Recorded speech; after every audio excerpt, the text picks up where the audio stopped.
Hello guys, இந்த வீடியோவில் ஒரு ஹெவியான செக்டு ப்ரைடல் ப்ளவுஸ் எப்படி ஒர்க் பண்ணுறதுன்னு பார்க்கலாம்.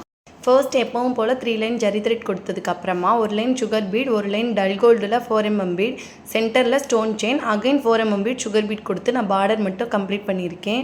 இப்போது இதுக்கு மேலே ஃபுல்லாகவே நம்ம செக்டு தான் ட்ரா பண்ண போகிறோம். செக்டு பேட்டர்ன் எப்படி ட்ரா பண்ணுறதுன்னு ஈஸியான மெத்தடில் பார்க்கலாம்.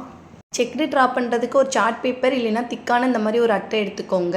இப்போது கரெக்டாக ஸ்கொயர் ஷேப்பில் வர மாதிரி நான் 1 இன்ச் ஒரு பாயிண்ட் வச்சு நான் கட் பண்ணியிருக்கேன். 4 பக்கமே கரெக்டாக 1 இன்ச்சும் ஒரு பாயிண்ட்டும் வர மாதிரி கட் பண்ணி எடுத்துக்கோங்க. இந்த ஷீட்டை அப்படியே 2ஆக ஃபோல்ட் பண்ணிவிட்டு ஃபர்ஸ்ட்டு ஹாஃப் போர்ஷன் மட்டும் மார்க் பண்ணி எடுத்துக்கலாம்.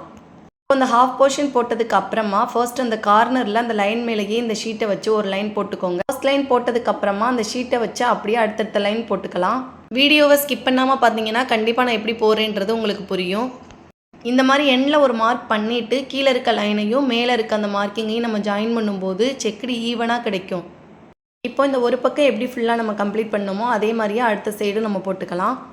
அதே மாதிரி தான் மேலே ஒரு மார்க் பண்ணிவிட்டு கீழே இருக்க லைனையும் மேலே இருக்க அந்த மார்க்கிங்கையும் ஜாயின் பண்ணிட்டீங்கன்னா இந்த மாதிரி டைமண்ட் ஷேப்பில் ஈவனாக உங்களுக்கு செக்குடு கிடச்சிரும். செக்குடு பேட்டர்ன் எப்போவுமே இந்த மாதிரி போட்டிங்கன்னா பார்க்குறதுக்கு ரொம்பவே ஈக்குவலாக நீட்டாக இருக்கும். இதை வச்சே நம்ம 2 ஸ்லீவுக்குமே ஈஸியாகவும் மார்க் பண்ணிக்கலாம். செக் பாக்ஸ்க்குள்ளே யூஸ் பண்ண போகிற மெட்டீரியல்ஸ் பார்க்கலாம். ரெட் கலர் திலகம் ஸ்டோன் மீடியம் சைஸ் எடுத்திருக்கேன்.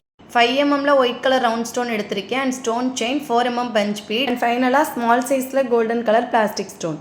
ஃபர்ஸ்ட் ஒவ்வொரு செக் பாக்ஸ்க்குள்ளேயும் ஃபேப்ரிக் க்ளூ அப்ளை பண்ணிவிட்டு எல்லா ஸ்டோன்ஸையுமே பேஸ்ட் பண்ணிக்கலாம். பாட்டமில் இருக்க அந்த ஹாஃப் போர்ஷன் ஃபுல்லாகவே நான் ஒயிட் கலர் ரவுண்ட் ஸ்டோன் தான் பேஸ்ட் பண்ணியிருக்கேன். ஒயிட் கலர் ஸ்டோனுக்கு மேலே இருக்க பாக்ஸ் ஃபுல்லாக ரெட் கலர் திலகம் ஸ்டோன் எடுத்து பேஸ்ட் பண்ணிக்கிறேன். இந்த மாதிரி ஒரு லைன் ஒயிட் ஸ்டோன், ஒரு லைன் திலகம் ஸ்டோன், அடுத்து ஒரு லைன் ஒயிட் ஸ்டோன், ஒரு லைன் திலகம் ஸ்டோன், இப்படி மாற்றி மாற்றி பேஸ்ட் பண்ணிக்கலாம். இதே மாதிரி ஃபுல் பாக்ஸ்க்குள்ளேயுமே பேஸ்ட் பண்ணி எடுத்தாச்சு. இந்த ஸ்டோன்ஸ் எல்லாமே ட்ரை ஆனால் தான் நம்ம ஸ்டோன் சுற்றி ஒர்க் பண்ண முடியும், இல்லைன்னா ஸ்டோன்ஸ் ஃபுல்லாகவே மூவ் ஆகும். ஸோ இது எல்லாமே ட்ரை ஆகிற வரை செக்குடு ஃபுல்லாக சுகர் பீடை வச்சு ஸ்டிச் பண்ணிக்கலாம். சுகர் பீட் ஸ்டிச் பண்ணும்போது எப்போவுமே 2 சுகர் பீடாகவே ஸ்டிச் பண்ணிக்கோங்க, இல்லைனா ஃப்ரேம் பீட் ரிமூவ் பண்ணோன்னே அந்த லைன்ஸ் எதுவுமே ஸ்ட்ரைட்டாக இருக்காது. இப்போது 2 சைடுமே சுகர் பீடு வச்சு ஃபுல் செக்குடுமே போட்டாச்சு. அடுத்து இந்த ஸ்டோன் சுற்றி நம்ம எப்படி ஒர்க் பண்ணுறதுன்னு பார்க்கலாம். ஃபர்ஸ்ட் திலகம் ஸ்டோனை சுற்றி 2 சுகர் பீடாக வச்சு ஸ்டிச் பண்ணியிருக்கேன். செகண்ட் லைனில் ஸ்டோன் செயின் வச்சு ஸ்டிச் பண்ணியிருக்கேன்.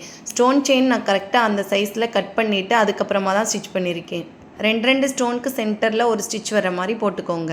ஸ்டோன் செயினை கரெக்டாக அந்த திலகம் ஷேப்பில் ஸ்டிச் பண்ண முடியலைன்னா ஃபர்ஸ்ட் திலகம் சைஸ்க்கு கட் பண்ணிவிட்டு அதை பேஸ்ட் பண்ணிவிட்டு ட்ரை ஆனதுக்கு அப்புறமா நீங்கள் ஸ்டிச் பண்ணிக்கலாம். அண்ட் ஃபைனலாக அகைன் ஒரு லைன் சுகர் பீட் கொடுத்துட்டு திலகம் ஷேப்பை கம்ப்ளீட் பண்ணியாச்சு. அடுத்து ரவுண்ட் ஸ்டோனை சுற்றி ஒர்க் பண்ணலாம். ஃபர்ஸ்ட் ஒரு லைன் சுகர் பீட் கொடுத்துருக்கேன். சுகர் பீட் கொடுத்ததுக்கு அப்புறமா பஞ்ச் பீடில் 4mm சைஸ் கொடுத்துருக்கேன். 4mm பீட் ஸ்டிச் பண்ணதுக்கு அப்புறமா ஃபைனலாக ஃபேப்ரிக் க்ளூ அப்ளை பண்ணிவிட்டு கோல்டன் கலர் ஸ்டோன் எடுத்து பேஸ்ட் பண்ணியிருக்கேன். சாரியோட கலர் ரெட்டுன்றதுனால நான் ஃபுல்லாகவே ரெட் கலர் திலகம் ஸ்டோன் யூஸ் பண்ணி தான் ஒர்க் பண்ணியிருக்கேன். கிளைண்ட் ஆல்சோ ஹேங்கிங் பீடுமே ஆட் பண்ண சொல்லியிருந்தாங்க. ஸோ நான் ரெட் கலர் டேப்லெட் பீடில் ஹேங்கிங் பீட் எடுத்திருக்கேன்.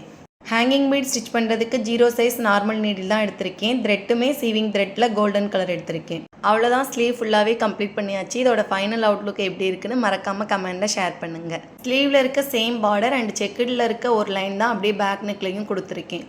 இந்த மாதிரி ப்ளவுசஸ் உங்களுக்கும் கஸ்டமைஸ் பண்ணணுன்னா ஸ்க்ரீனில் ஷோ பண்ணியிருக்க நம்பருக்கு காலர் மெசேஜ் பண்ணி டீட்டெயில்ஸ் கேளுங்க. இந்த வீடியோ உங்களுக்கு பிடிச்சிருந்தா லைக் பண்ணிவிட்டு நம்ம சேனலை சப்ஸ்கிரைப் பண்ணிக்கோங்க.